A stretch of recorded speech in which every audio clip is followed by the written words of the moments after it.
Bien, buenas tardes nuevamente. Hoy es jueves 18 de abril del 2024. Vamos a dar inicio a una nueva clase de nuestra cátedra Derecho Romano. Iniciamos con nuestra grabación para los efectos de la Contraloría y la Auditoría Interna de nuestra universidad. Bienvenidas nuevamente Katiuska, Mayra, y bienvenido Christopher y Jesús a una nueva reunión de nuestra materia Derecho Romano 2. Muy buenas tardes, Zoila, bienvenida a nuestra clase de hoy. Buenas tardes, profesor. Buenas tardes, Jessica, bienvenida a nuestra clase de hoy. Buenas tardes, profe. Buenas tardes, Yulimar, bienvenida a nuestra clase de hoy. Buenas tardes. Bien, por efectos de la hora ya estamos dando inicio a nuestra actividad, a la grabación respectiva de nuestra materia el día de hoy. El martes pasado nosotros estuvimos conversando, o yo estuve conversando de manera amplia, pero tratando, por supuesto, de abarcar lo más reducido posible y sin tratar de hacérselo tedioso, aunque se me extendió por un poco más de media hora, creo, pasearme por las fuentes históricas de las instituciones jurídicas del derecho romano. Los invito al que no pudo asistir, para manera de información general, que escuchen ese video que está denominado clase número 6, en donde me pasé constantemente por todo el compendio, por todas las instituciones jurídicas desde el inicio de la monarquía, pasando por supuesto por la república y el imperio. Instituciones que hemos visto desde que comenzamos a ver derecho romano 1, pero que indudablemente con el paso del tiempo y los aconteceres y los avatares diarios, sus actividades y el empeño en otras materias no necesariamente siempre tienden a recordar. Por eso es que antes de entrar al tema de la defensa de los derechos, quise pasearme por todo el conjunto de las fuentes históricas, jurídicas, pasando por las instituciones del Corpus Juris Civilis, el Digesto, el Codes, la Negocia, y en definitiva pues toda la fuente primigenia de la ley en cuanto a el derecho romano. En ese sentido, entonces, concluimos esa parte perfectamente. Insisto, los invito, si alguien tiene algún interés de documentarse un poco más de manera sucinta, lo pueden escuchar en el video que dice clase 6. Nos quedamos en la parte exactamente entonces de la defensa de los derechos, precisamente. Y decíamos entonces que para enlazar el martes con el día de hoy, jueves, que en el derecho primitivo cada una de las personas se hacían justicia por sí misma. Ese era el inicio del derecho primario de todas las civilizaciones que han dejado por escrito sus pasos por el tiempo. Las personas entonces se hacían justicia por sí mismas y no tenían ningún tipo de intervención de ninguna figura pública, de ninguna autoridad.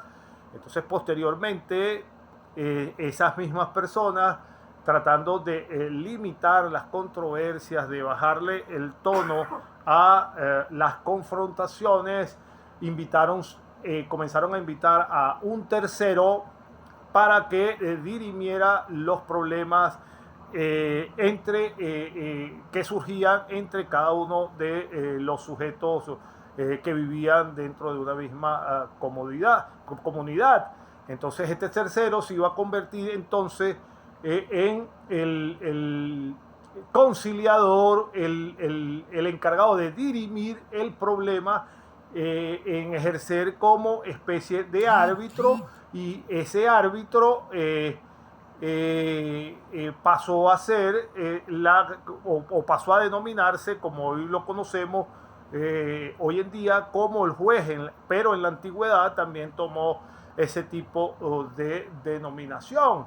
En Roma existieron varios tipos de personalidades, ellos los nombraban magistrados, y de acuerdo a el caso en que se iban a dilucidar, eran colocados pues al mando o a cargo de el arbitrio o la solución de los conflictos.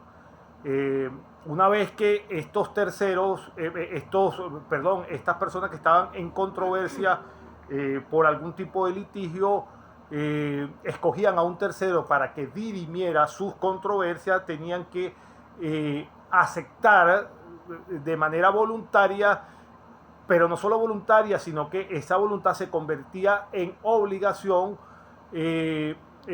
aceptar la decisión que este árbitro que era nombrado por ellos mismos, el compromiso entonces de las partes era que tenía que aceptar como válida cualquier tipo de decisión que tomara este tipo de árbitro, magistrado o juez. Esta práctica entonces se fue adoptando por efecto de la costumbre, y pasó a transformarse con el paso del tiempo. Muy buenas tardes, Helen. Bienvenida a nuestra clase en el día de hoy. Helen, estamos hablando en este momento de la defensa de los derechos en la antigua Roma, al momento en que te incorporas. Decía entonces que una vez que se adaptó o se conformó la utilización de un tercero para que dirimiera los asuntos entre particulares, una persona que se iba ya a denominar dentro de esta relación jurídica como el demandante, iba a pedir a otra persona o a otro sujeto que se iba a denominar demandado. ¿Qué le iba a exigir este demandante? Iba a exigir que se le respetaran sus derechos, y la diferencia de opiniones que tenían entre ellos dos se iba a constituir ¿en qué? Se iba a constituir en el debate o el conflicto jurídico. De manera tal entonces que el ser humano, como práctica del desarrollo de la civilización, comenzó a sustituir la violencia personal para transformarla en un debate o en un conflicto, pero ya de orden jurídico, donde se le presentaba a un tercero que surgía como dirimente, árbitro o juez, para que cada uno debatiera su conflicto, pero ya de manera civilizada, con palabras, y oídas las partes, pues el dirimente, el árbitro, iba a pronunciar su decisión. 3:15 hasta los momentos se me escucha. Katiuska, ¿se me sigue escuchando, por favor? Katiuska, ¿se me escucha? Katiuska no está ahí. Mayra, ¿se me escucha? Sí, profe, se le escucha. Perfecto. Se escucha. Gracias, Yulimar y Mayra. Entonces, en el procedimiento romano, las acciones que iban a dar origen al derecho del demandante iban a ser dos acciones. En este punto nos quedamos el martes pasado. Si alguno estaba prestando atención en ese momento y me escuchó, en este punto nos habíamos quedado exactamente el martes pasado. Las acciones entonces que iban a originar el derecho del demandante en el derecho romano son dos. Una primera denominada una acción real, con la cual se iba a intentar proteger el derecho que tiene una persona sobre una cosa. Esta denominación los romanos la describían como la actio in rem, y también existía otro tipo de acción que era la acción personal. La acción personal se constituía en el simple hecho de que el demandante iba a pedir el cumplimiento de una obligación al demandado. Los romanos la denominaban como la actio certa creditae pecuniae. Entonces esta división de las acciones en reales y personales son las que dan sustento a las bases del derecho privado romano. Perfectamente. Hay que tomar nota. Esta pequeña división, insisto, del procedimiento romano, que surge pues de estos dos tipos de acciones, de acción real y acción personal, son las que sustentan verdaderamente las bases del derecho privado o sustentaban el derecho privado en la antigua Roma. En ese sentido, entonces, vamos a darle paso o admisión a varios compañeros que creo que los estoy viendo aquí. Aquí vamos. Buenas tardes, Marlene, bienvenida a nuestra clase de hoy. Buenas tardes, Giovaneisa, bienvenida a nuestra clase de hoy. Buenas tardes, profesor. Buenas tardes. Giovaneisa y Marlene, estamos continuando con la conversación que llevábamos a cabo el martes pasado en cuanto a la defensa de los derechos en la antigua Roma. Habíamos quedado exactamente en que las dos acciones que sustentaban la base del derecho romano. En el procedimiento romano decíamos, repito para las compañeras que se acaban de incorporar, en el derecho o en el procedimiento romano, las acciones que daban origen a los derechos del demandante iban a ser dos. Una acción real, denominada por los romanos actio in rem. Esta acción real tenía como intención proteger el derecho sobre una cosa. Y la otra acción de tipo personal, denominada por los antiguos romanos en actio certa creditae pecuniae, en una actio certa creditae pecuniae, era una acción personal donde el demandante pedía el cumplimiento de una obligación al demandado. Les decía antes que se incorporaran Giovaneisa y Marlene, que iban a ser las bases del derecho privado romano. Ahora bien, el procedimiento civil romano entonces también se va a dividir en dos fases. Estas dos fases se van a hacer ante funcionarios diferentes. Una de estas fases va a ser el ius y otras de estas fases va a ser el iudiction o el juicio. Cuando yo me refiero en esta primera fase al ius, pregunto, ¿saben a los que me recuerdan a lo que me estoy refiriendo en este momento? Cuando yo me refiero al ius, ¿sabe a lo que me estoy refiriendo? Pregunta general al curso. Si alguien no recuerda, lo digo yo, pero si alguien recuerda, es bueno que participe alguien. ¿Recuerdan cuando nos referimos al ius, a qué nos estamos refiriendo en cuanto a la denominación del derecho romano? Pregunta general.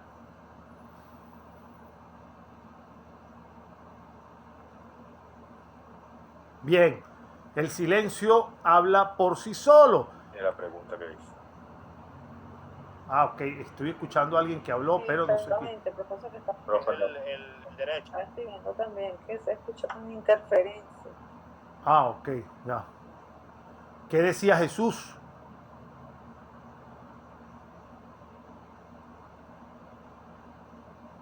¿Qué decía Jesús? Se fue Jesús.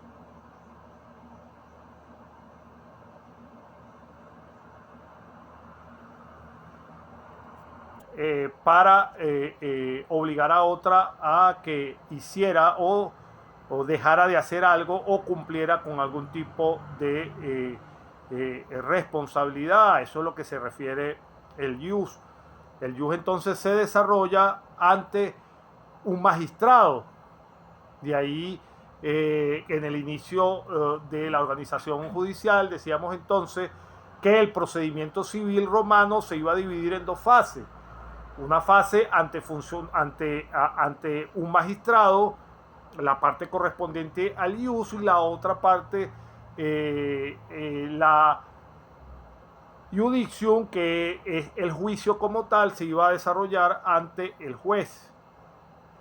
El proceso se inicia delante del magistrado, quien va a regular en todos los casos la marcha general de las instancias, y va a precisar o precisaba en la época romana el objeto sobre el cual se iba a versar los debates. Una vez que iniciaba esas primeras instancias el magistrado, el juez examinaba los hechos y se pronunciaba en cuanto al fondo de la materia. Karen, buenas tardes, bienvenida a nuestra clase de hoy. Buenas tardes, profe, gracias. Bienvenida. Seguimos.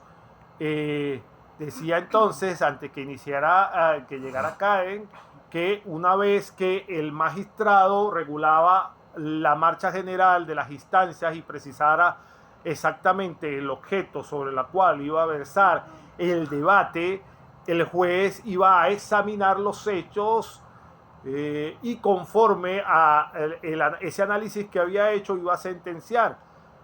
Pero el magistrado, en casos excepcionales en el cual era autorizado por el pretor, podía en alguno de esos casos de excepción juzgar él mismo sin traspasarle a las atribuciones a el juez. Estamos hablando, insisto, del procedimiento romano, no estamos hablando del procedimiento actual en nuestra legislación. Para que recuerden, a veces sucede mucho que los estudiantes tienden a confundirse entre el establecimiento jurídico actual y cómo se desarrollaba el procedimiento en la antigua Roma. Entonces, ¿quién era este magistrado? Esta figura que se encargaba de los trámites del proceso antes de la instancia del juez. Inclusive, insisto, el magistrado en ciertas excepciones también podía dictar él mismo la sentencia de acuerdo a cada caso en particular, siempre y cuando fuese autorizado por el pretor. El magistrado de la antigua Roma, ¿quiénes eran? Eran ciudadanos que eran elegidos para encargarse de la dirección y de la administración de la ciudad. Eso es lo que es un magistrado. Los magistrados tenían diferentes cargos de acuerdo a las funciones que representaban: un edil, un cuestor, el mismo pretor, el mismo senador, el juez. O sea, todos eran magistrados. ¿Y de dónde partía la legitimidad de los mismos? Los magistrados eran elegidos, por supuesto, ciudadanos romanos, para encargarse de la dirección y de la administración de la ciudad. Practicaban entonces, de acuerdo a cada uno de sus funciones, las funciones tanto legislativas, cuando eran senadores, las funciones judiciales, cuando se convertían en magistrados de derecho o jueces, las funciones ejecutivas, cuando eran nombrados pretores o cuando eran nombrados cónsules, de manera conjunta o por separado. Todos los funcionarios que tenían atribución dentro de la cuadratura del establecimiento de orden en Roma eran denominados magistrados. Entonces, el magistrado en la antigua Roma tenía ciertas atribuciones que en la bibliografía, en cualquier bibliografía, aparecen perfectamente detalladas. ¿Y cuáles eran las atribuciones de los magistrados en la antigua Roma? La primera, el Imperio Merún. Ese era el poder que le daba o la atribución que le daba el estamento romano para que este magistrado ejerciera el poder de administración.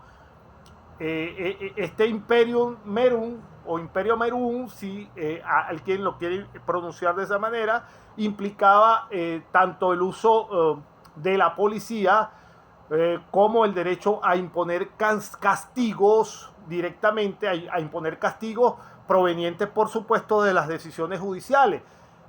Este poder, este Imperio Merum, no le daba atribuciones judiciales, sino la atribución de la administración de la policía y de imponer los castigos provenientes de las diferentes sentencias emanadas de los jueces. Una de las segundas atribuciones de estos magistrados era el Imperium Mistum, y que era un poder que podía incluir tanto un poder administrativo como un poder jurisdiccional, que solo tiene, por supuesto, magistrados superiores. Cuando hablamos de este tipo de magistraturas mixtas que tenían poder tanto de jurisdiccional como poder administrativo, estamos hablando de altos funcionarios como el pretor, por poner un ejemplo. La jurisdicción o la jurisdicción, según se entienda hablando en latín, era el poder del magistrado de poder publicar todas las reglas aplicables dentro de la organización de la instancia, y también tenía la función de enviar a las partes ante el juez, o si de acuerdo al caso que estaba tratando, insisto, podía juzgar él mismo. ¿De acuerdo a qué? De acuerdo a el procedimiento formulario. Y en ciertos casos también la solemnidad a los actos jurídicos, cuya forma se iban a derivar de las acciones perfectamente que le daban competencia de acuerdo a la ley. Tenían también, por supuesto, los magistrados una serie de atribuciones de tipos especiales que le otorgaban la ley, como los senados consultos o las mismas constitutos, y podían entonces, de acuerdo a esas denominaciones o esas designaciones provenientes del Senado, nombrar tutores, podían autorizar ventas de inmuebles, podían entonces administrar este tipo de o tener este tipo de injerencia en la organización de la vida de los ciudadanos en la antigua Roma. Esto en cuanto a las atribuciones del magistrado o los magistrados. Recuerden entonces que estamos hablando en este momento de las instancias o los funcionarios en donde podían acudir los ciudadanos romanos para dirimir sus controversias ante el magistrado o ante los jueces. Cuando hablamos de los jueces, son las 3:39. Mayra, ¿todavía se me escucha? Pregunta, por favor, a Mayra nada más para que no enredar el asunto. ¿Todavía se me escucha, Mayra?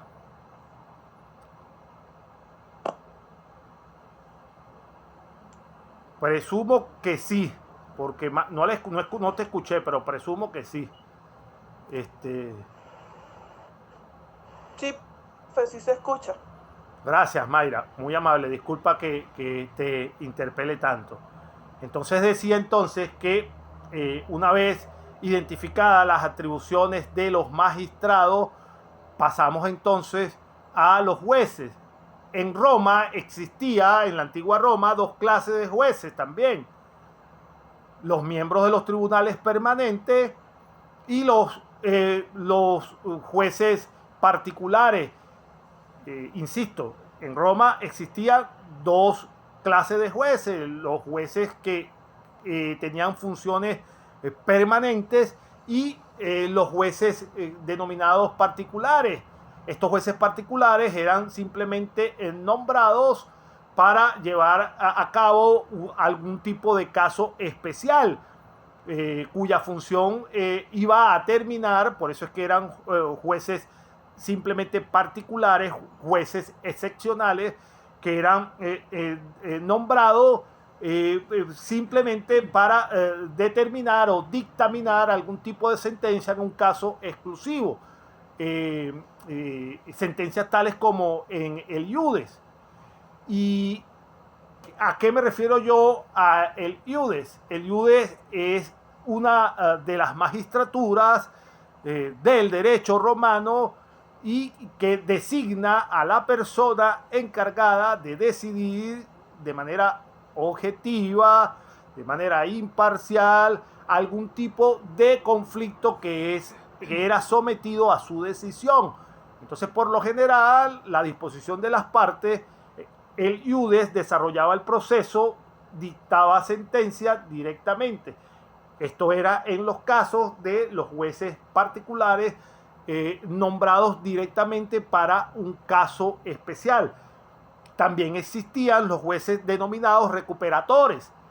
Estos eran los encargados de fallar en las controversias entre los ciudadanos romanos y los peregrinos. Ahora bien, estos en casos excepcionales, porque los casos de estricto derecho requerían un juez único, es decir, un juez permanente. Los casos más complicados de derecho, los que denomina la bibliografía de estricto derecho, corresponden al unus iudis, es decir, a un solo juez, un juez permanente.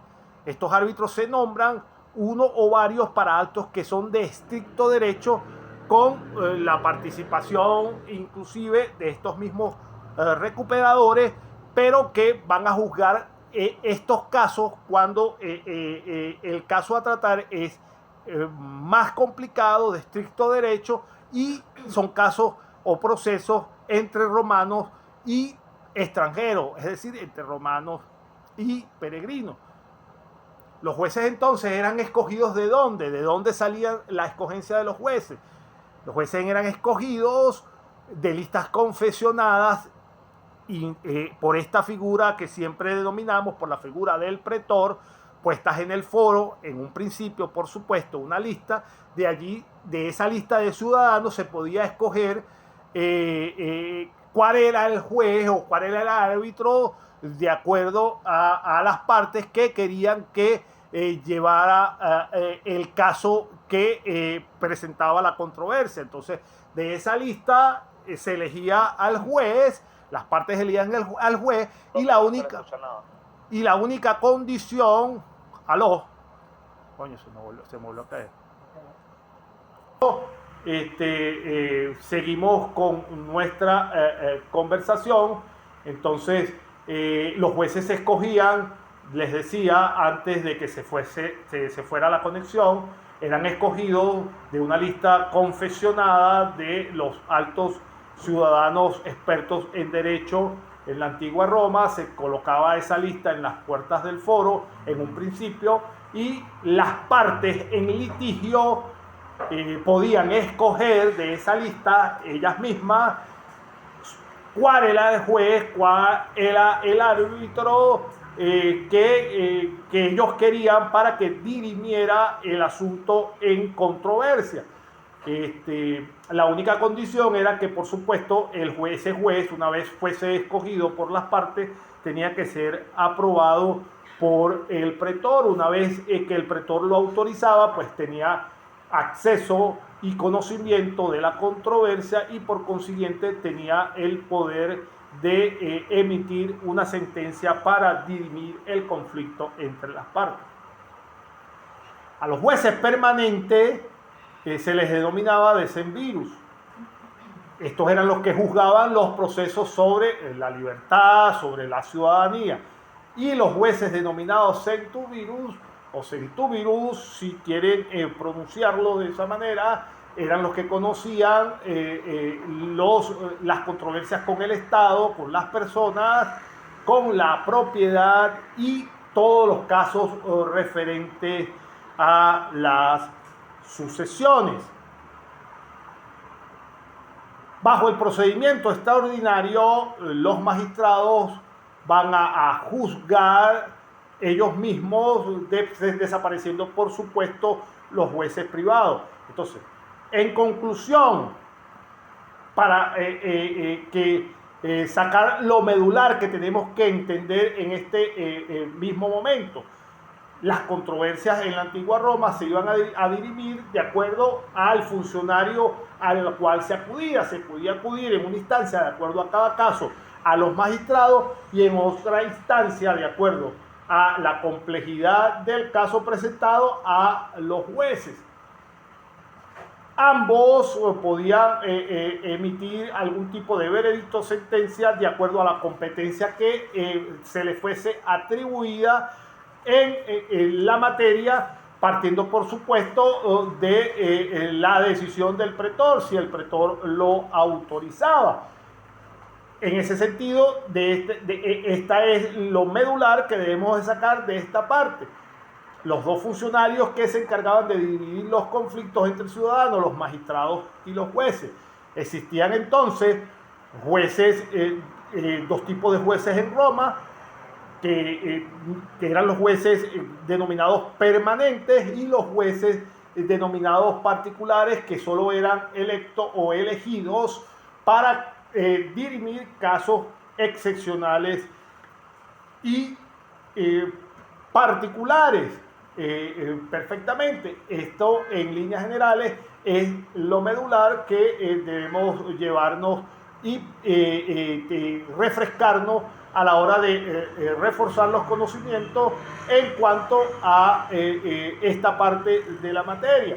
De todas maneras, en el grafiquito que les tengo en la pequeña presentación que les tengo en la pantalla, está perfectamente resumido cada uno de los puntos que es menester tener en cuenta a la hora de una futura evaluación. Son los puntos que ustedes tienen que sacar o tener en cuenta a la hora de hacer el repaso bibliográfico o a la hora de ir escuchando nuevamente la disertación por video, para que se guíen perfectamente y no pierdan el orden de la estructura de lo que estamos explicando en este momento. Seguimos. La litis contestatio, o la contestación o la respuesta del litigio en perfecto español. El procedimiento, este procedimiento, una vez las partes que quedaban obligadas ante los testigos mediante todas sus declaraciones, se situaban o se sitúan de forma abstracta entre las dos fases del procedimiento y van a servir para indicar en qué momento las partes han identificado ciertamente la naturaleza de su litigio, ya que el demandante no podrá entonces por segunda vez establecer la misma acción que ya había demandado ante el funcionario en su momento preciso. Entonces las partes quedan obligadas a seguir con el litigio. También la litis sirve para separar las dos formas de acción. Antes de la litis debe darse lo debido y después de la litis debe condenarse y después de la condena debe hacerse lo debido. Repito nuevamente, la litis contestation o la contestación del litigio es el momento del litigio en que las partes quedan obligadas ante los testigos por todas sus declaraciones. Se sitúan de una forma o de una manera abstracta entre las dos fases del procedimiento y se sirven para indicar en qué momento las partes han identificado perfectamente la naturaleza de su litigio, de su controversia. Y una vez que se identifique perfectamente, el demandante ya no va a poder seguir entablando una segunda acción sobre el mismo tema ya dirimido, porque las partes quedan obligadas a seguir perfectamente con el curso del litigio y esperar la decisión de la controversia. Entonces, la litis sirve también para separar dos formas de acción. La primera, antes de la litis, se puede dar lo que se debe, o si no se da lo que se concibe como la obligación que debe restituirse que debe restituir el obligado antes de la litis. Entonces, después de la litis, es decir, después que se emite la sentencia, entonces no solo debe condenarse a el responsable por lo que decida el magistrado o el juez que está dirimiendo el asunto, sino que después de la condena también tiene que hacerse lo que corresponda para la restitución de los derechos del demandante, que quedó favorecido con la victoria en la controversia que se presentó dentro de su demanda.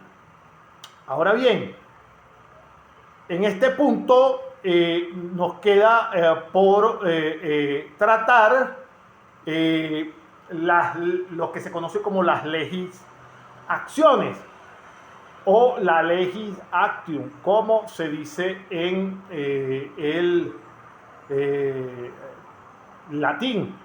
En el derecho romano se van a distinguir entonces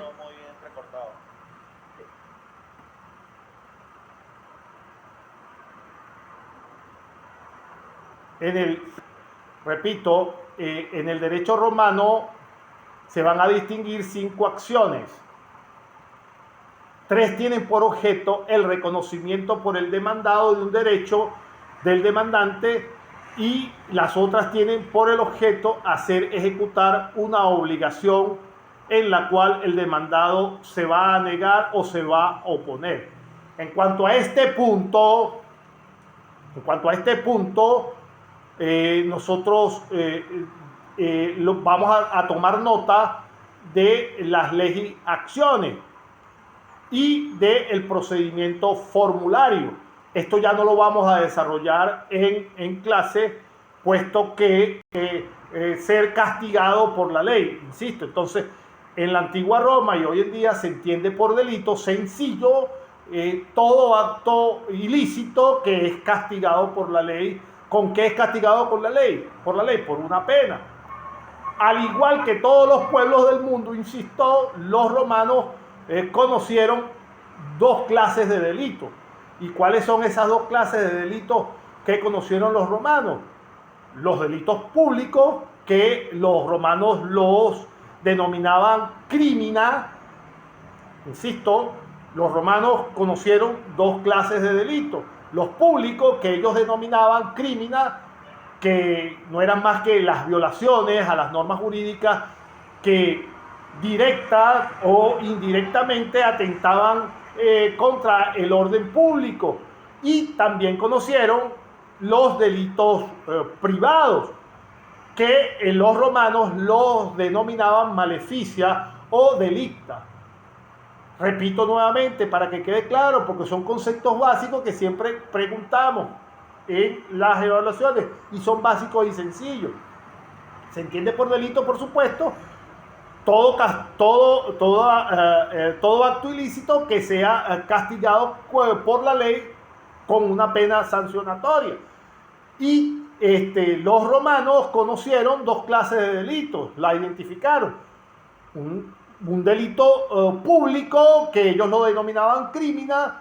¿Y qué eran esos delitos públicos? Las distintas violaciones a las normas jurídicas que tanto indirecta como directamente, afectaban al orden público. Y los denominados delitos privados, que los romanos los configuraban como maleficia o como delicta, que eran aquellos que atentaban contra el derecho personal privado de las personas. Estoy recibiendo, un segundo, si me mandan mensaje, me distraigo. Alguien me manda mensaje, pero suena el mensaje y no lo veo por dónde. Disculpen que me distraje, pero quería dar respuesta, no sé por dónde. Ahora bien, por la situación,